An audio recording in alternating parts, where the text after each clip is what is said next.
Le Conseil des ministres, comme à son habitude, a délibéré sur les dossiers inscrits à son ordre du jour, entendu des communications orales, procédé à des nominations et autorisé donc des missions à l'étranger. Au titre des délibérations, le Conseil des ministres, sous l'égide du ministère de la Sécurité, a adopté un décret portant approbation des statuts de l'Office national d'identification ONI. En adoptant ce décret, donc, le Conseil des ministres souhaite conformer donc les statuts de l'ONI au décret donc du 24 juillet 2014 portant statut général des établissements publics à caractère administratif. Au titre du ministère de l'Économie, des Finances et du Développement, le Conseil a adopté 4 rapports. Le premier rapport est relatif à une ordonnance portant autorisation de ratification d'un accord de prêt conclu donc le 13 février dernier, 2021, à N'Djamena, entre notre pays et le FIDA. Le FIDA, c'est le Fonds international de développement agricole, pour le financement d'un programme régional conjoint appelé Sahel en réponse aux défis donc, de la Covid-19 et lié également au conflit et au changement climatique. Cet accord signé est d'un montant de 1 085 000 € va permettre à notre pays d'exécuter donc un projet en 2 phases. Et ce projet va couvrir donc les zones frontalières des régions du Sahel, de la boucle du Mouhoun et du Nord. Le second rapport au titre du ministère de l'Économie, des Finances et du Développement est relatif à un décret portant autorisation de prise de participation de la LONABé, la Loterie nationale burkinabé, dans le capital social de la Banque postale du Burkina Faso. Donc une banque en création, une banque nationale.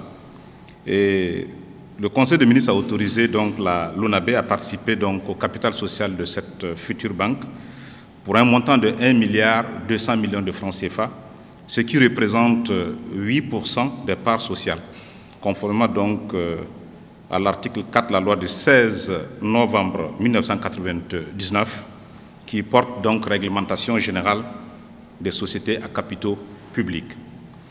On peut adjoindre à ce décret un autre décret, mais au titre du ministère en charge de l'économie numérique, puisqu'il porte sur le même objet, la prise d'un autre décret par le Conseil des ministres qui autorise la Sonapost, qui est notre Société nationale des postes, à prendre une participation à hauteur de 50% du capital social de la même banque.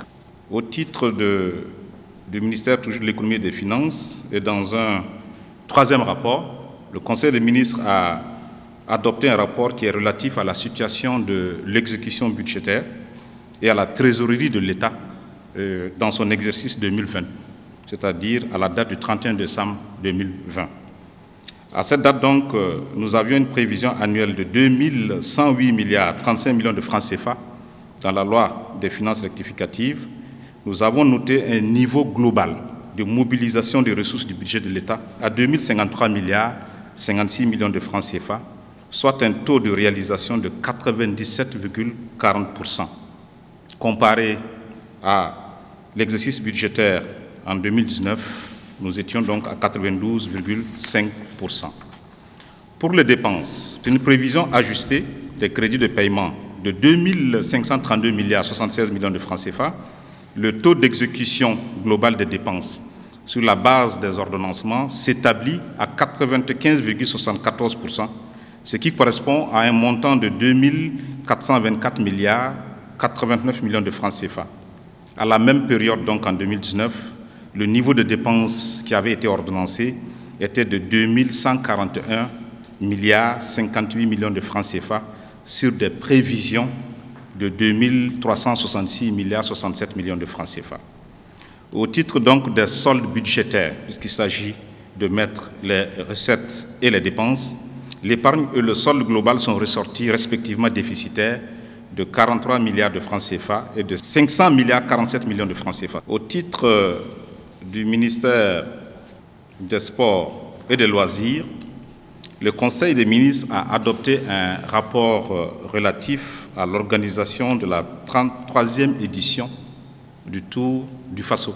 Ce 33e tour va se dérouler donc du 29 octobre 2021 au 7 novembre 2021. Au titre des communications orales, le ministre de la Santé a partagé avec le Conseil des ministres l'inauguration du premier important centre de radiothérapie de notre pays le vendredi dernier.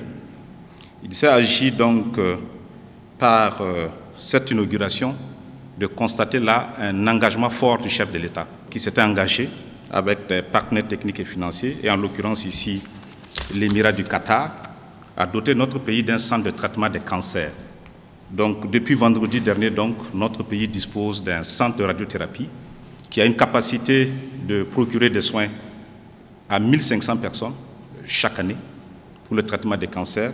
Au titre du ministère du Commerce, de l'Industrie, le Conseil des ministres a été informé par un rapport de l'organisation de la 3e édition du Salon international du coton et du textile, le SICOT. Ça sera donc du 27 au 28 janvier 2022 à Koudougou et sous le thème suivant, transformation locale du coton, quel modèle d'industrialisation pour l'Afrique.